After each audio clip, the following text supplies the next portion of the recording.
watching Morning at NTV. Morning to you once again. It's unto the time where we step into our Kickstarter hashtag Morning at NTV across our social media platforms. In our Kickstarter this morning, we're going to be focusing on accelerating Uganda's political economic transformation. Of course, we've just looked into the dailies earlier on, looking at the Uganda's debt burden, where it stands right now and how it's actually infringing on the private sector.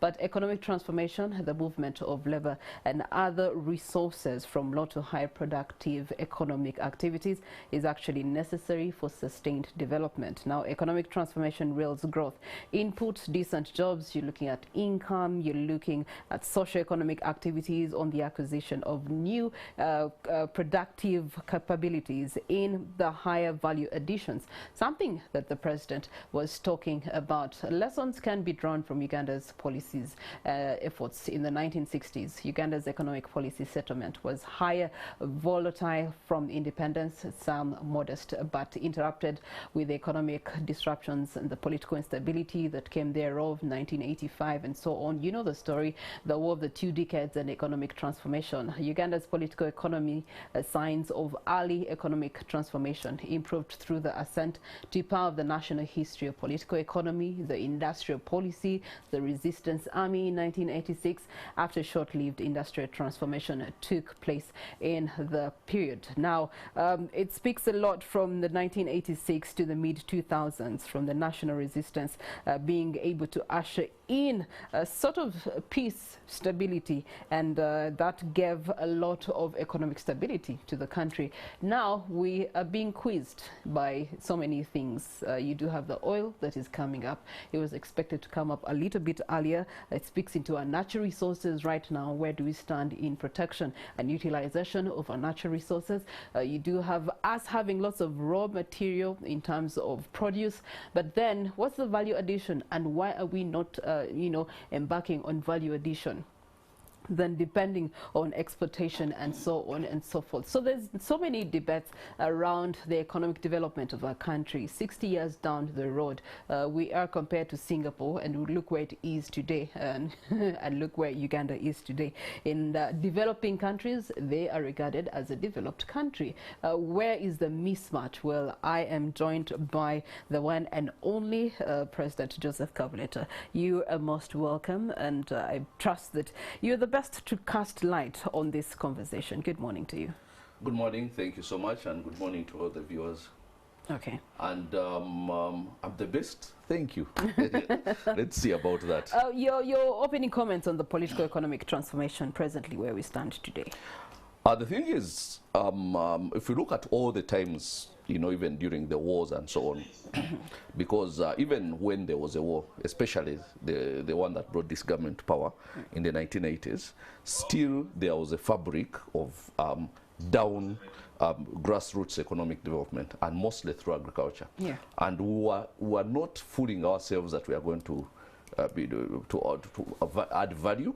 We were just selling the raw product, but it was giving money to rural people, even in its raw form. And so many people were getting money from growing coffee, cotton, and such things.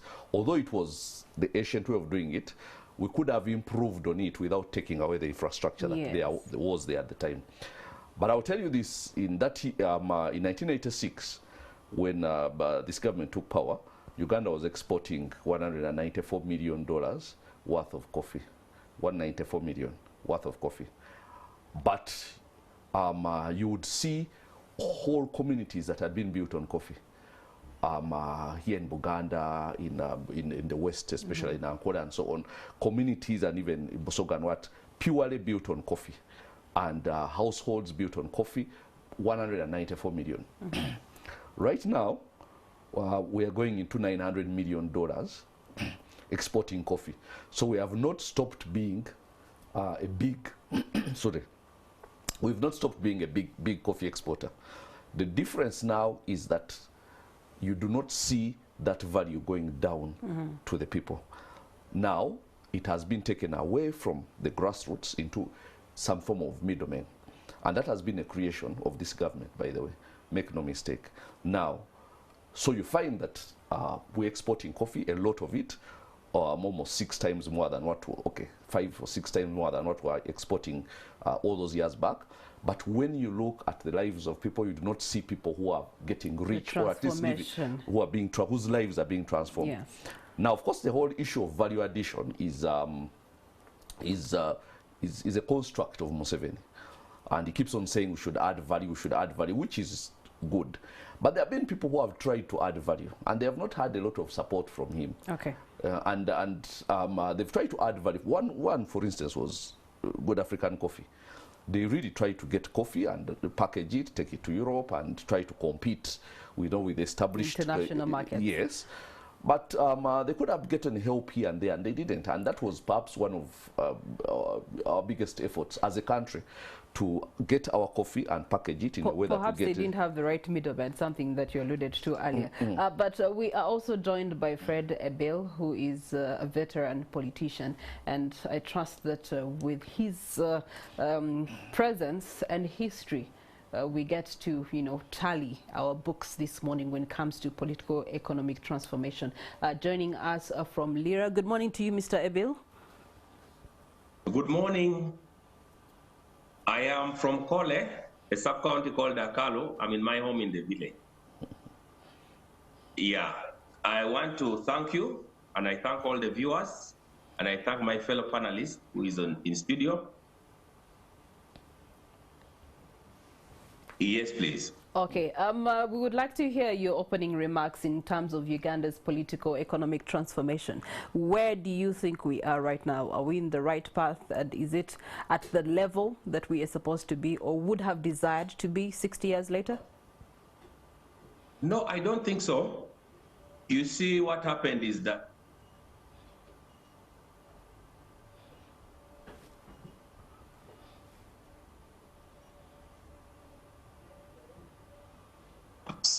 and largely it was like the cattle, the cattle in Teso. Teso was the largest cattle keeping community in Uganda. That one, through the Karamojong rustling, it went with the meat packers. Remember the meat packers in Soroti. Then in Lira, we had Lira spinning mill and the starch factory. We allowed it to collapse. And with that economy, the thousands of people who were employed in those factories, we lost jobs because people all over Uganda were coming to work in these factories. Starch factory in Lira, Lira spinning mill, Soroti meat packers, all those, we lost them. So we've lost a lot because of this politics of trial and error. And this comes as a result of allowing what I would call leadership which has not been tested. Because for UPC, which was tested through from independence, we had already started the journey. We were already at the same level with South Korea, the tiger economies, if you know it, Malaysia, and those economies which are now almost first world. So by now we should have been there with South Korea. We should have been with Malaysia. We should have been with Singapore, because those were our competitors at that time. So you cannot say we are on the right path. So what we need to do is first to address the issue of leadership. We need leadership which has been tested, not training on job, like it is the case nowadays. You'll find that people elect an MP for one term, the next term they bring a new MP who doesn't understand how the economy runs, and you'll find them debating trivial issues in parliament, hence failing us to improve our economy. That's why we're in this crisis. And we're in it together. We have to address that. The issue of leadership of trial and error, and having leadership which has not been tested and tried and tested. That is the problem that we are having. It all starts with leadership and ends with leadership. Mr. Bell, it all starts with leadership, ends with leadership. Let's turn to our neighbors in Kenya, whose leadership is being tried and tested presently. They did go into day 2 of protests, as every Monday. They chose to make it their custom until they take heed, the government takes heed of their cries. Now, the ongoing protests over there, over the rising costs of living, which is happening everywhere, especially for us here in Uganda. Putting that in the Ugandan context, Mr. Kabuleta, how is it straining Uganda's progress? Are the protests in Kenya? Or the high cost of high living? First of all, we have to know that what's happening in Kenya are not protests over the high cost of living. They are political protests. But they had to come up with a theme which appears to, appeals to the general masses. Exactly. But it's political protests. And there was, of course, an election, and then there was a president who came and apparently had been left to rule, but then he seemed to be getting his hand into dynasties which have been there and so long, perhaps too fast. And then, so these people rose up and so on. But the high cost of living that currently is in Uganda, first of all, can be addressed because, and we're saying this because about economic transformation. I'll give you an example. The first thing, you look at the things that Uganda imports as a nation, and you will see that we have no business importing certain things, but we import them, like Irish potatoes. Do you know that a lot of the Irish potatoes you eat here in the top takeaways in Kampala are not homegrown? Do you know what difference it would make if those Irish potatoes were homegrown? Do you know that in 2015, when Magufuli became president, the first thing he said is we are not importing agricultural produce. So then the rice, the ugali and all those things came from within Tanzania. Do you know what that did to the agricultural economy of Tanzania? Just by saying, let's not import anything. Yeah. Let everything that is consumed within this country, agriculture or in terms of food, come from within this country. That transformed so many people's lives. Now, farmers suddenly became prosperous because previously they would be competing with cheap maize from Uganda, rice and so on. Now that's the thing which our farmers are competing with, because you do have the rice from Tanzania that is coming in, and as well as so many other things. We get a lot of Irish potatoes from Kenya, carrots. In Nakasero here, it feels like most of the things that come through in Nakasero are imported from Kenya. But of course, as you embed this all to the political turmoil presently in Kenya, we can't negate the fact that it will also encroach on our trade relationship with the country, and there will be impact that we will feel as Uganda. No, we will, but we shouldn't. For instance, during the lockdown, one of the issues that we had is there was an increase of price of things which we should be producing in Uganda. For instance, almost a big percentage of all the garlic that we consume in Uganda comes from China. Garlic should not come from China because almost 90% of Ugandan soil can grow and get very good garlic within 3 months. But we have to import that from China because there is no policy concerning these things. Because my colleague there from Kole spoke about the spinning mill in Lira and the starch factory.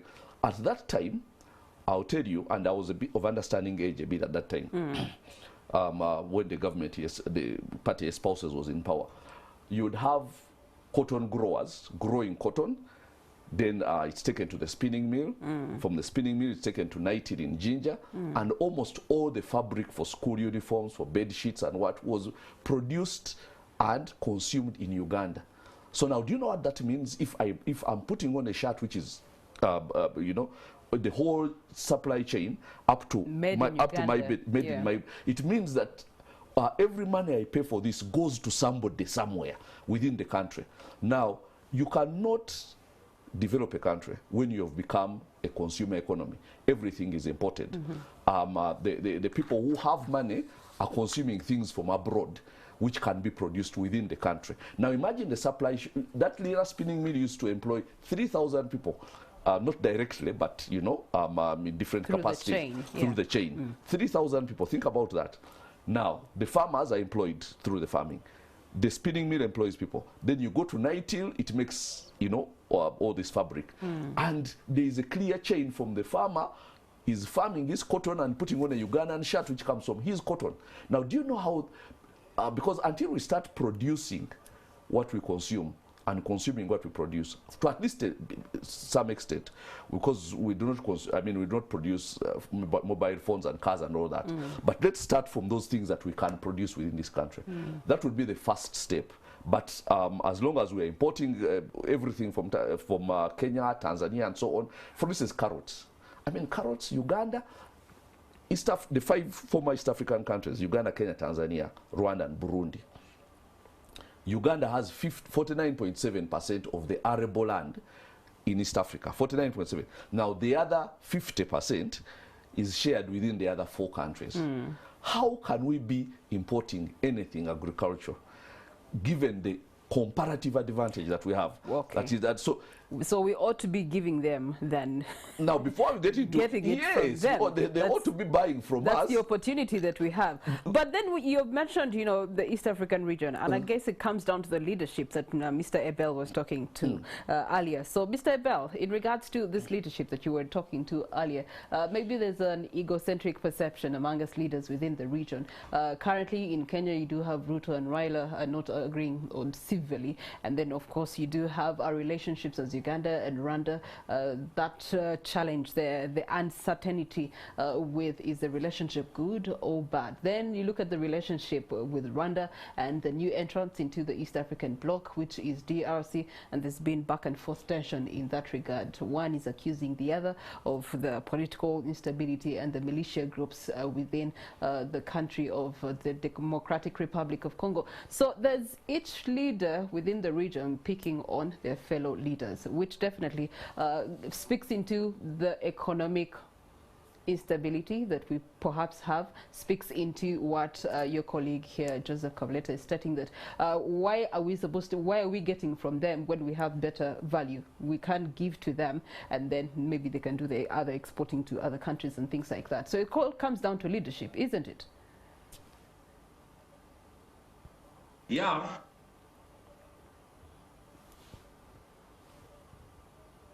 That's true. Yeah, the issue is, as I've told you, we've put our priorities wrong. We've decided to prioritize export of security instead of exporting agricultural products. So we should do better like we did in the 60s. We should go back to the basics, put more money in agriculture, revive the cooperative movement, and ensure that our economy starts again, because our economy now is in a crisis. We are not doing well. If you look at the national debt, it's too high, it's not sustainable. So we cannot sustain even supporting these soldiers whom we're exporting abroad. I know there is an issue of the ADF, which is in Congo. That one is understandable, because we are trying to fight terrorists who attacked us. In other words, without security, you cannot do agriculture. You cannot do production. So that one is understandable. But this business of going everywhere and doing nothing or doing too little in the agricultural sector is what is affecting us. We need to cut down the budget of the security and add it into the agricultural sector and in the healthcare, because without a healthy population, we cannot produce even much. Like we did in the 60s. You see the 22, 24 hospitals that we built, the Itojo Hospital, Chiriandongo, Bujiri, all those hospitals that we built, we wouldn't have built it if we were getting our priorities wrong. If we were embarking on experimental expedition of securing the world, yet we cannot secure the future of our own youth who are exported into slavery in the Middle East. So we need to get our priorities right. We know what to do. We have been there before, but the problem is that every time we are about to start, some other things come up and we get our priorities wrong. Like you find that our soldiers are in Guinea, Equatorial Guinea. You don't know what they are doing there. and what we are getting from that. The latest report I got that we exported some 90 uniforms to the soldiers, but that's not enough. We need to cut down the budget of security. We need to put it in agriculture and ensure we revive the cooperative movement, because what the farmers need are markets. I was disappointed this December when I saw our farmers being actually literally looted. They were plundering our resources here. You find trailers and trailers from Kenya coming to buy maize at 700, 800 from farmers, and you say that one we can grow the economy? No. We needed to do value addition. We needed to export finished products rather than exporting maize. So these are the issues that we needed to get right. So we cannot do this without increasing the budget of the Ministry of Agriculture and also getting our priorities right. So for me, the issue of politics or security within the region in DRC can be settled by the regional bloc, the East African, through a framework of the East African standby force. Let us not commit much money. Let each and every country contribute.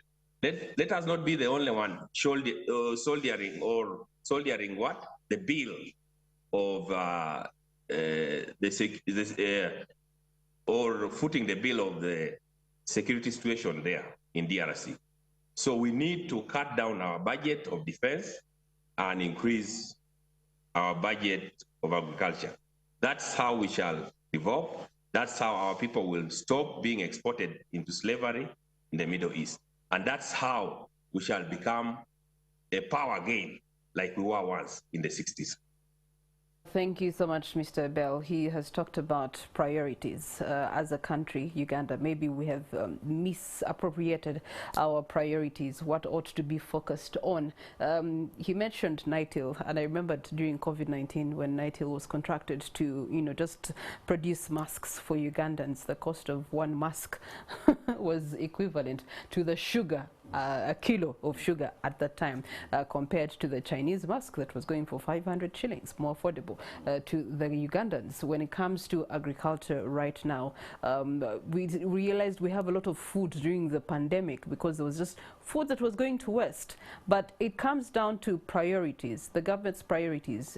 He keeps referring to the 60s, where seemingly the systems present at the time were giving Uganda a good economic positioning, not just within the bloc, but on the continent. How do we reprioritize and rectify that? Now, we can't continue looking nostalgically back at the 60s, in as much as that was true. But we also have to understand the issue, though, that is raised here is the issue of leadership. You have to ask yourself whether there is any goodwill whatsoever from this current leadership to cause an economic transformation of the rural people. And as far as I'm concerned, the answer to that is no, there is none. There has been an active endeavor to keep them in peasantry. Now you have to understand how, people who grew up in that time, because if you've read the books that some of these people read at the time, you understand that for a certain group of people who come up with slogans and what, those communist people, the thing about them is the peasants. That is the power base that they have. And the peasants are so important in the power base of this movement that they have to be kept as peasants. Otherwise, they do not, they cease to be a power base. Here's the thing. You have to understand that Uganda is divided into three categories. The first category is those who believe they own the country. They don't pay taxes. They take all the mineral wealth. They basically they share out everything between themselves. And then the middle class are people perhaps like you or some others who in a corporate world and so on, who are like about maybe 20% or something thereabout. And now those are the ones who carry the entire tax burden is on them. They are the ones who pay the taxes. They are the ones from whom they try to extract all these taxes and so on. They are in corporate class. They are in business. They are places like those. Now those are the ones who pay the income tax. Now, below that is almost 70-something% of Ugandans who are not directly involved in any taxation. They don't pay any direct taxes. The informal sector. Well, they are called informal sector, but that's a very, misleading word. But just know that the only taxes they pay is if he buys airtime or paraffin and tax, but they don't pay any direct tax. Now, there's no country that can really develop when you have a tax base of like 25% of your population. It cannot happen. But why is it important for this government? Because the other 70% form the basis of the politics that is going to happen. The peasants, they are very important for that reason. Now, this other so-called middle class, which is shrinking, in value as well as in percentage, pays taxes. That's their purpose. And then they keep the country running, and then they give the country a semblance of a real country. But the reality is that if we are thinking forward, it is so easy to get to reduce the peasantry from 70-something% to 30% in a not so long ago. I mean, not so big time. I'm talking 3 or 4 years. How would we do that? How do you do it? Number one, he's mentioned some of the things. The first thing is markets for produce. First of all, let's go back, reset. Now, before we start talking about value addition, let's reset back to the time. How do we get Uganda's $800 million of coffee to be spread out among the people who actually grow coffee and, do the initial processing up to the time where we actually export it? Before I talk about value addition, let the value come from those people, because what is happening is people are buying produce at very little, squeezing farmers, and the farmers barely making any money. Reason because it's a free trade market. No, that's not how they do things. Because these people have been, first of all, it has been entrenched. Wait, let me tell you this. It has been entrenched in law. You see, for instance, before, people in, I'll give you an example, Kusoga, were growing sugarcane. And they could take their children to school, and they were, until they came and introduced some middlemen who have licenses. But at the time, there was a buying cap that existed, and it was, government aided. Where we are today, you don't have those caps presently to protect the the farmer themselves who are growing this produce that we want to, quote unquote, add value to. No, that's where what he said comes in, because previously the farmers had big bargaining power through collective bargaining through cooperative societies. Now, once you destroy the cooperative society, the farmer is on his own. So if you're a farmer and there's another farmer down there, I'll come and tell you, I'm giving you this price. If you do not want, I'll get it from the other person. Now, previously, this is, everybody does this. The opaque oil producing and so on. Now, if anyone breaks ranks, all the other people come up, because they know that if, let's say, one country, that's what caused the Gulf War, in 1991, Kuwait comes out and says we are selling oil cheaply to America. Then Iraq says that, man, we are supposed to be in this together. Otherwise, they will just split us and then get oil on a cheap from here and the other. So the countries stick together, and then they determine the price of oil. Now, cooperative societies helped farmers stick together, bargain together, sell together, and then they share out the profits together. That was very important, and that was a very important fabric that had been set up. So on that fabric, we're going to be taking a short break, but we want to return and understand how do we refabricate that after this break.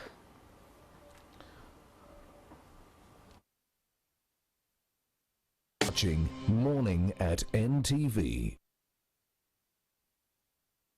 Perhaps what we were trying to run away from is running towards us continuously. The whole divide and rule system is still applicable in what we're looking at this morning, Uganda's economic development, where we stand right now, and how it can be accelerated. Now, earlier on, Kabuleta, you were telling us an acceleration tool that once worked, the cooperatives, in which they gave power to the farmer to determine their own prices and how they were going to actually pass on the produce to the chain.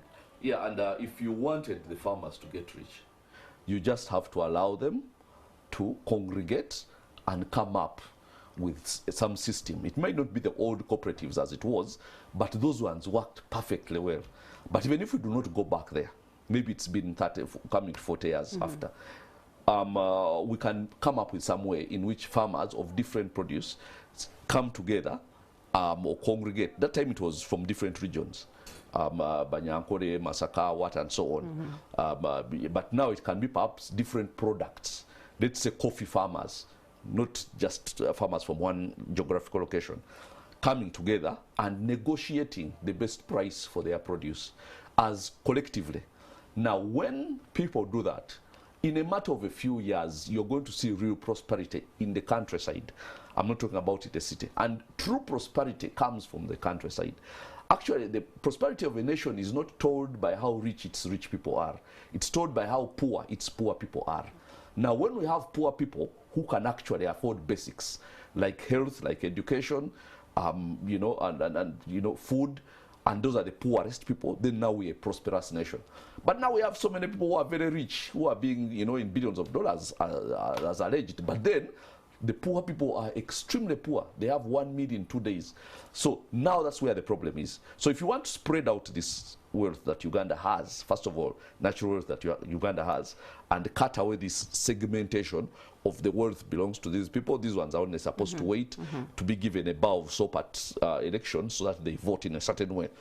Now, and you want to bring everybody into the economy, you start by doing that. Now, when you do that, those groupings of people who represent farmers now can also start giving tax, so that you have everybody giving tax, not just 20% of the people. So you widen the tax base. Right. And then now that means you collect more taxes, and that means you can ease the burden of taxation on the people who are currently holding, the middle class who are currently holding. Let me turn to veteran politician, Mr. Ebel, in regards to, you know, the debate of classification and the tax base where it lies right now, yet there's opportunities of it lying and being broadened elsewhere, as has been alluded by Mr. Kabuleta.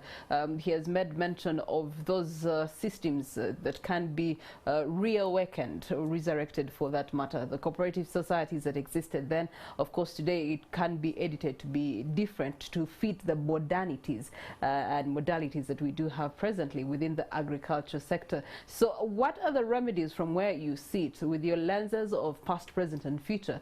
If we do agree that agriculture is going to continuously be the backbone of Uganda's economy, what things do we need to do better? What do we need to implement? What do we undo? Yeah, one of the things I appreciate, Kabuleta has got the issues right. The issue was, if you look at, by 1986, Masaka Cooperative Society had a lot of, actually when we were in government in 1982, 81 to 85, Masaka Cooperative had started value addition on coffee. They had fractions. They were now going to do value addition on their milk. In other words, they were going to get some factories there to make milk. So these cooperatives had grown to the extent that, because of the blueprint that UPC government had, we had put in place that the cooperative bank was there, so they could get money from the cooperative bank, since it was their bank, and it would support them in like implementing some of those bigger investments, like buying machinery to improve their coffee, like they did, and the fractions that they had, they now were going to purchase machines for value addition of their milk. All these cooperatives, East Mengo Cooperative Union, Banyankole Kwetarana Cooperative, Bugisu Cooperative Union, like, you know, now they are doing it. They have value addition of coffee. It's the only cooperative union which has stood the test of time. So all these cooperatives all over the country, we are going to make all these regions have value addition in their products.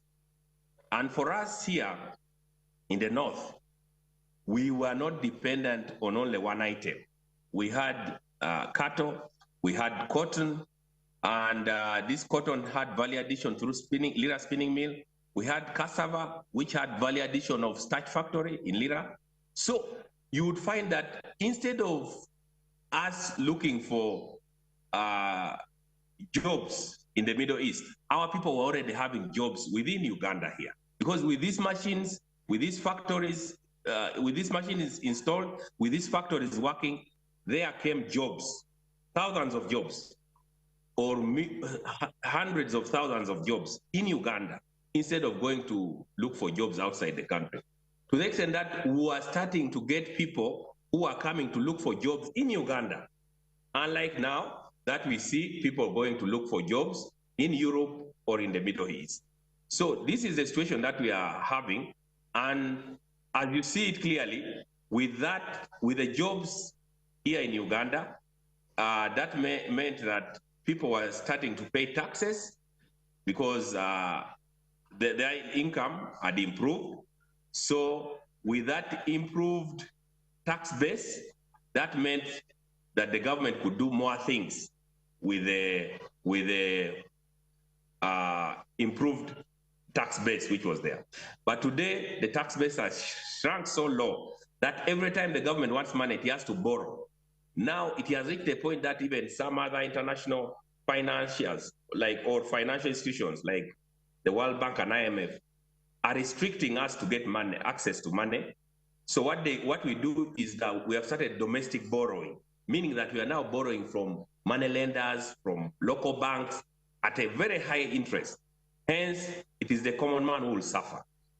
So all this boils down to one thing: having leadership which is not ready on the first day in office.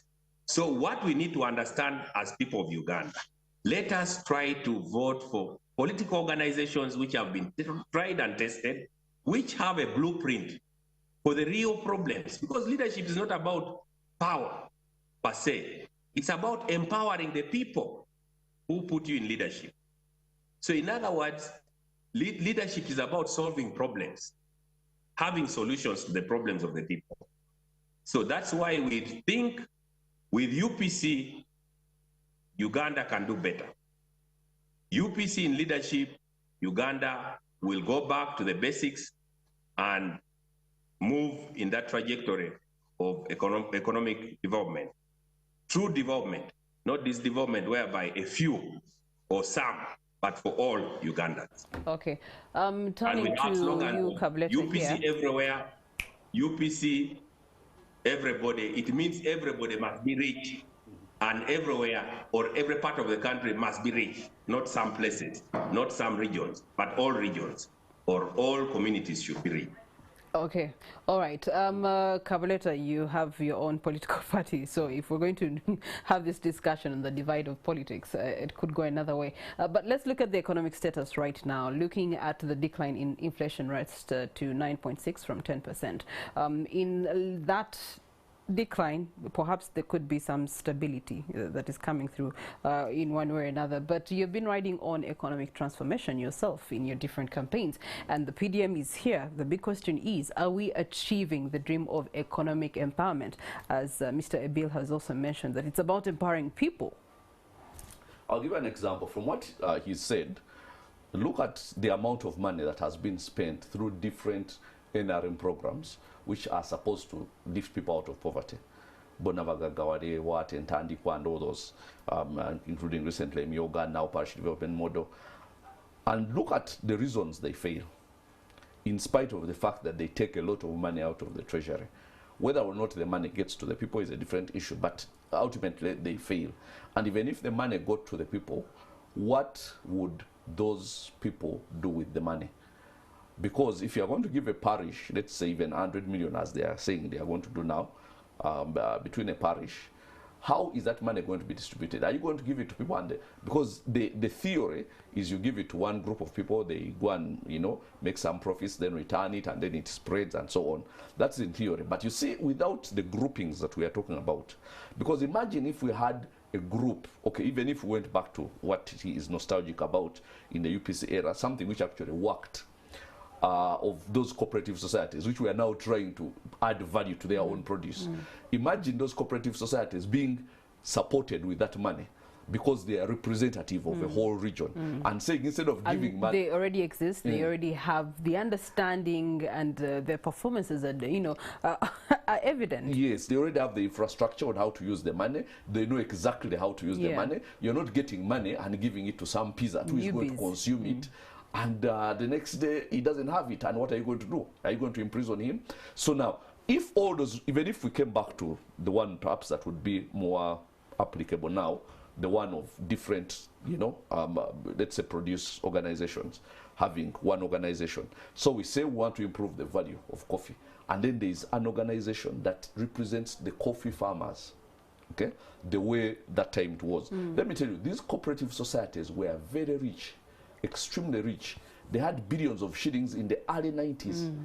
And the farmers were rich. And now here's the thing, because corruption hadn't become as endemic as it is right now, the farmers would take their produce to the nearest, you know, produce collection place, and they just get a cheat, and they go home comfortable that they are going to get the money. And guess what? They actually did get the money. Try that now, and you will see. We cannot, because of corruption, we even failed to do a census. We keep on guessing on the population of Uganda. Nobody knows for sure or even anything close, because the census failed. Because the people who are counting people in the villages were not paid because of corruption. Now, let me tell you, it eats away at society at every different level. Now we keep on saying the population of Uganda, you can say anything between 40, some say 44, some say 45, some say as much as 48. We don't know. Why? Because NRM corruption could not even carry out a census. Now, that time, before corruption had become this endemic, farmers were comfortable that they weigh my coffee, and I know how much, you know, how many kilograms I had. I know what I'm getting per kilogram. And in 3 weeks, the money is there somewhere in his pocket, and he's comfortable. And he's not scared. That's the thing. Even when the money hasn't come, he's not making phone calls and so on. He's comfortable that it will come, and it does come. Now, if we put just to rural transformation, because if we actually going to transform Uganda, it has to come from the bottom upwards. And the bottom has got to involve agriculture, because first of all, about 71% at the last, you know, inquisition of Ugandans say their biggest, their income earner is agriculture. So you have to start with the many, with the majority. Now, if we are going to start with them, it is very easy. There is nothing that has not been done before. The only thing that is lacking right now is political will. And the political will is clearly not there, because those people are not supposed to come out of poverty as far as this government is concerned. Their being in peasantry it keeps certain people in power. That's the truth. Now, if you had a government that actually wants those people to come out of peasantry, it is not rocket science whatsoever. It is not. And even a government that wants to balance its budget. Right now, we cannot even pass laws without people threatening us, and then we coil, because just over 50% of our budget is funded. It's funded from within our taxes. The next budget they are talking about almost 50 trillion, but they're expecting to get almost about 29 or something trillion from taxes, and that is a projection. Whether or not it will happen is a different issue. Now, where is the other 20 trillion going to come from? We're expecting some bazungu to give us money and so on, of course, as well as getting loans here and there. Now, the people from whom we are getting loans just to finance our budget, and then we turn around and say they should not come and tell us how to govern our country. How is that even workable? So what is the route to the country's economic transformation? First of all, as a country, if we're even going to be a country with dignity, we have to finance a very big percentage of our budget. For instance, and that might reduce chopping here and there to cut down on our expenditure, but also there is a lot of money that does not get into the income bracket of our budget. Okay. For instance, all our mineral wealth, we have a lot of mineral wealth. When you look at the budget, even the budget framework, there is nowhere where our mineral wealth is reflected as an income for the nation. And yet it is actually now our single biggest export earner. Gold and so on, marble and all those things, and precious stones. And it's going to get bigger. But it's nowhere, nobody talks about it. The other day they even suggested a tax of $200 per 1 kilo of refined gold. 1 kilo of refined gold goes for about anything between $53,000 to $58,000. They are getting $200 of that. That's a taxation of almost 0.3%. That is very small. But guess what? They even refuse to give that. Let me turn to Mr. Abel on the corruption even that you small mentioned. taxation wasn't Yes. given. So how do we increase our income as a nation and the percentage of budget that we actually fund within ourselves when certain things are not? Then the other thing I'm going to mention, just one more, is how the amount of money, the trillions we lose through tax holidays, especially to foreign investors, some of whom come here, get 5-year tax holidays. When the 5 years are over, they go and register their company under a different company name and get another 5 years of tax holiday. Okay. And they are not giving any taxes. Now, the Ugandan who is starting a business downtown, before even, as soon as he flings his doors open, the first person there is URI. But the foreigners are coming here and they are getting very big, very generous tax holidays. Now, the other day, it was even the subject of discussion in Parliament, as much as 7 trillion shillings in tax holidays. What is the criteria for giving people tax holidays? And what is the benefit, first of all? You tell us that this person is so important, he is coming here to do something that we all need. We give him a tax holiday. In 5 years, he's going to be giving this tax, and he's going to be providing a service that is beneficial to all of us. But then, we don't see that. So 7 trillion a year in tax holidays, and with no benefit, and that would add on the amount of money. But remember, every person who gets a tax holiday, some other person downtown So is in being brief, squeezed. we already do Some other have person the downtown ground has, that is you know, very good for us to actually step out of this economic hardship. It's just political will, as you earlier mentioned. Let me turn to Mr. Ebil. Mr. Ebil, you have heard from Mr. Kabuleta, and for him, where economic transformation lies, but it's all embedded in political will that we have presently. So reflecting on that, he has also talked about corruption. We do have the most recent saga, the Mavati saga. We would like to hear your comments on that. Are you satisfied with how it's being handled, how the president commented on it, him saying that there's different bodies that have been put to investigate into this matter? Is that the best way to have handled such manners of corruption? At the end of the day, how do we turn off the lights on corruption in Uganda? Yeah, I want to thank you, and I want to thank Joseph. On the issue of corruption, I want to thank the president for coming boldly and asking the CID to investigate. I'm aware the IGG is also investigating, but ultimately, we want them to walk the talk, because it's not enough for the president to have a goodwill and then the people who are assigned these duties let off these culprits, either through poor investigation or improper prosecution process. So we need to see that these people are brought to book, because corruption is one of the ills that have actually affected so much some of the initiatives that the government has put in place, which are really genuinely good, but because of embezzlement of funds, and the funds do not reach the beneficiaries. So that's why you see all these challenges that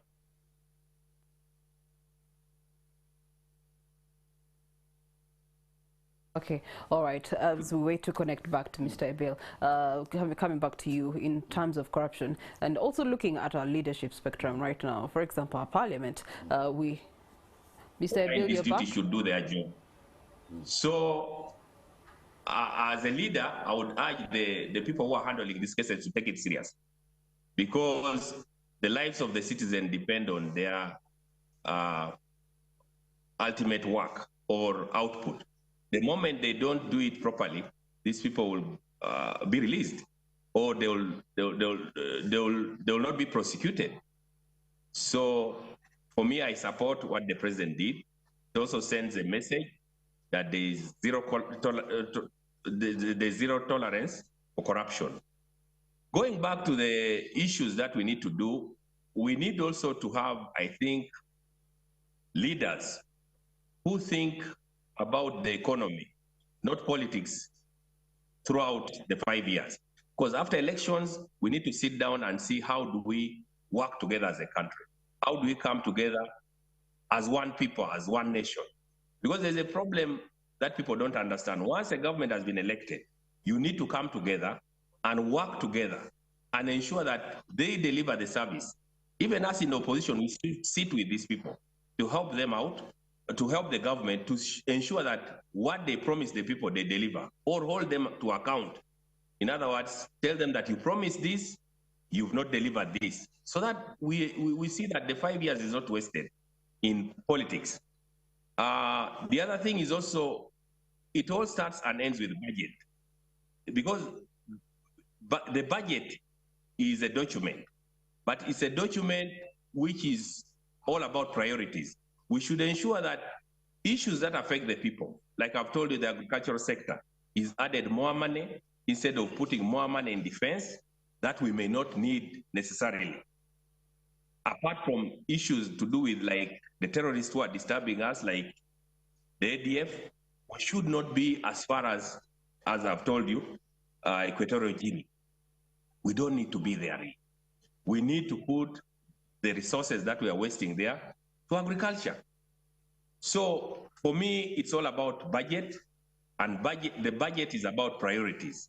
And once we get our priorities right, we as a nation will rise and shine again.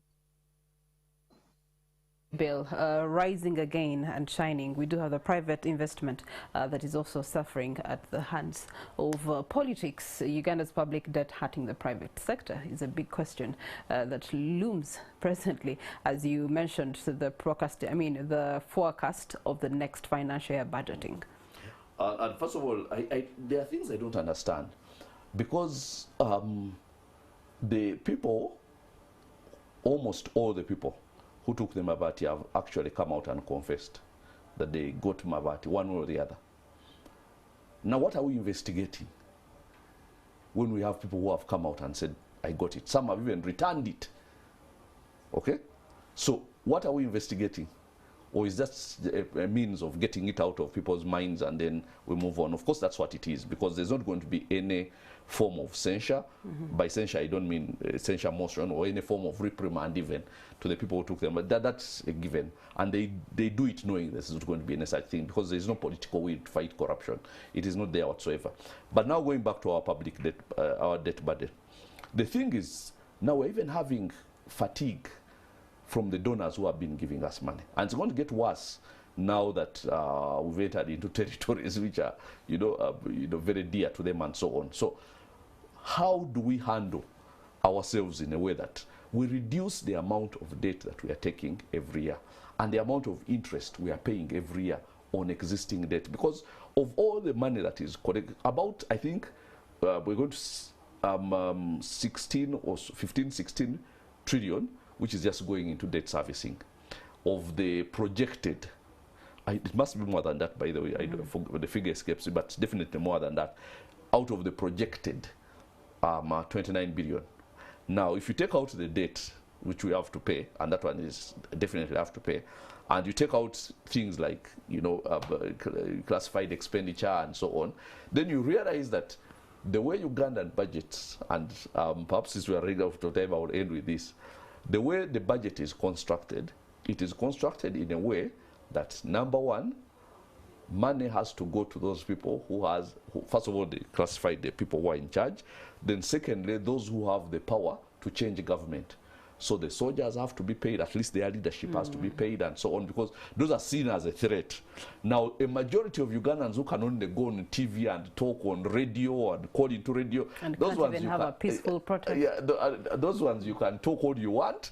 You are not in the thinking of the president. He's only thinking about those who can sustain him in power, or those who can, cause a change of power. And that's why when the IGG comes and says, don't touch the soldiers, don't investigate the soldiers. Why? Soldiers belong in this category of people who, they are special. Now they're exempted from certain things because of their ability to cause a change. So the rest of Ugandans, you're on your own. Just know it, you're on your own. They will only be interested in you through the long hand that is URA, which is the connector between the common person and the people at the top. We want your taxes. After your taxes, shut up, you don't have any say in how this country is run. Thank you so much, Mr. Joseph Kovlet, President for NEED. Let's have a closing remarks from Mr. Ebil. Thank you once again. I want to thank NTV for inviting me for this morning talk show. I want to thank my fellow panelist, Joseph Kabuleta, and I want to thank the viewers so much I want to assure you that this country is great. This country has the potential to be one of the economic powers in Africa, because we are situated in a very good location in Africa where we can ably produce, first of all, for the region and Africa, and export to the rest of the world. And we have a lot of minerals, we have oil. It's all about leadership now. It's all about leadership. We need leaders who know what to do. We need to elect leaders who are ready to work on the first day. We don't need people who are going to learn on the job.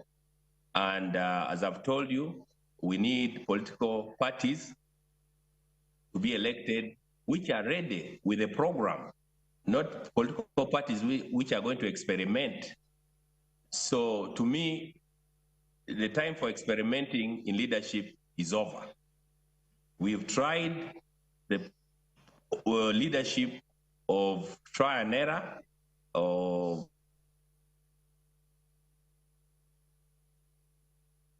That brings us to the close of this leadership, discussion.